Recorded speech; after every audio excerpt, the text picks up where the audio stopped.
J'aimerais vous dire ça, que je me présente, de toute façon, je suis le frère Romain de l'église de Martigues, pasteur responsable à Martigues.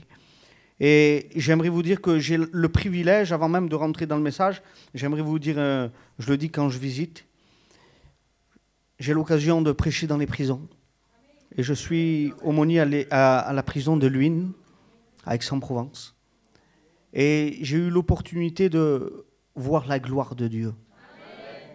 Pourquoi je vous dis ça? Parce que la Bible nous dit quand un malheureux crie, on l'entend, l'Éternel l'entend, et le délivre de toutes ses frayeurs.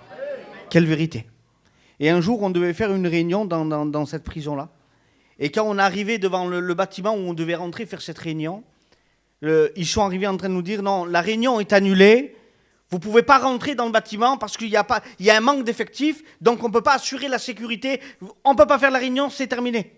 Et j'étais avec un frère ancien, et j'ai pu dire ces mots-là, et le frère il me dit à moi, il me dit, on n'irait pas prendre la clé des cellules, aller faire un tour dans les cellules? Je dis oui, c'est vrai.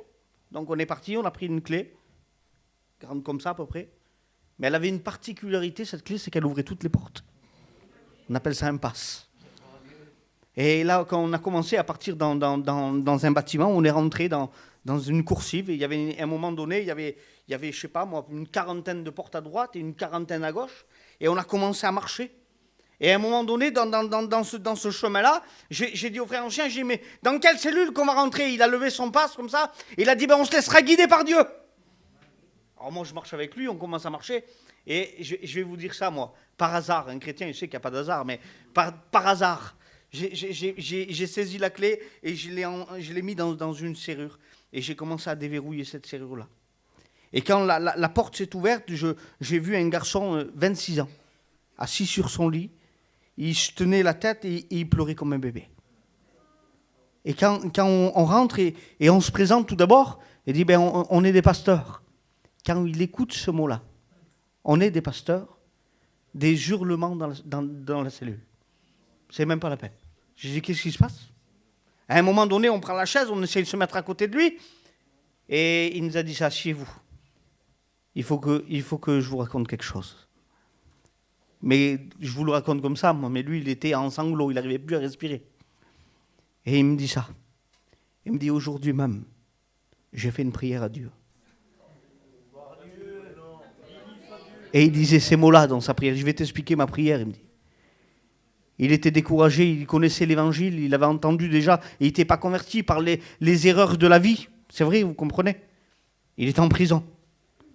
Et il avait dit ça. Il dit, Seigneur, si aujourd'hui tu ne m'envoies pas quelqu'un, je me pends dans ma cellule.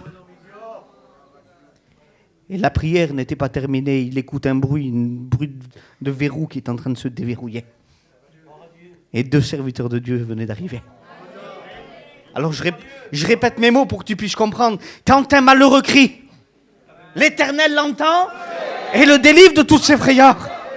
Alors je suis béni dans mon cœur, moi comprends-le, je suis devant, il pleurait lui, je pleurais plus que lui. On commence à parler avec lui, on prie le Seigneur ensemble, il est béni de la part du Seigneur, comprends-le, et il demande pardon pour sa vie. À un moment donné, on sort de la coursive, et avec le frère, c'est incroyable, on pleurait à sanglots avec lui. Et voilà que 15 jours se passent, et on dirait pas voir le garçon qu'on a vu dans telle cellule. Oui, ben on est reparti, on a repris la même clé. Et on est reparti dans le même bâtiment, même coursive. Et on a déverrouillé la même porte. Et quand j'ai déverrouillé cette porte, ce garçon n'était pas là et son nom n'était plus inscrit sur la porte.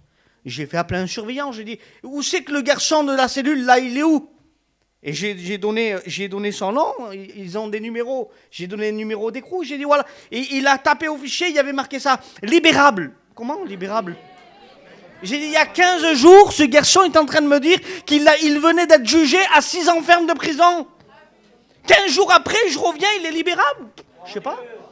Oui, mais les pensées de l'homme ne sont pas celles de Dieu. Et lorsqu'on a commencé à marcher, on est parti. Et un frère, un jour, il me passe un coup de téléphone, il me dit, Romain, tu viendrais pas nous faire une réunion dans un petit patelin à côté de Pertuis? Ça s'appelle Puy Sainte-Réparade. Et j'ai dit, oui, je vais venir. Et donc, on part ensemble, et je pars avec quelques frères, avec une équipe, et on s'en va. Et quand je rentre il fallait rentrer dans un champ pour aller dans une réunion. Et au bout d'un moment, j'ai dit, on s'est trompé de chemin. Il n'y a pas d'église dans des champs. C'est vrai. Et au bout d'un moment, on roule au moins pendant 10 minutes dans des chemins. Et on arrive dans un petit terrain, il y avait un petit chalet en bois comme ça. Et c'était un foyer qui avait mis ce petit chalet en bois à disposition pour faire des réunions. Et quand je rentre dans ce petit chalet, il n'y avait pas grand monde. Mais le garçon de la cellule, il était là. Il avait donné son cœur à Dieu. Il s'était converti à l'évangile. Il avait passé par les eaux du baptême. Et voilà qu'aujourd'hui, cet homme qui était dans une cellule où c'est que peut-être, excusez-moi, mais sa famille la plus proche ne pouvait pas l'écouter. Jésus a entendu le cri du malheureux. Merci à Dieu. Je bénis le Seigneur parce que j'aime bien raconter cette expérience-là. On en a bien d'autres, mais j'aime bien cette expérience-là parce que bien des fois, nos pensées à nous, c'est quoi ? Seigneur, tu m'écoutes pas. Et je te mets ce garçon en exemple, où c'est que personne ne pouvait l'écouter, mais comment que l'oreille de Dieu, comment elle est fine. Je dis en vérité, au fur et à mesure des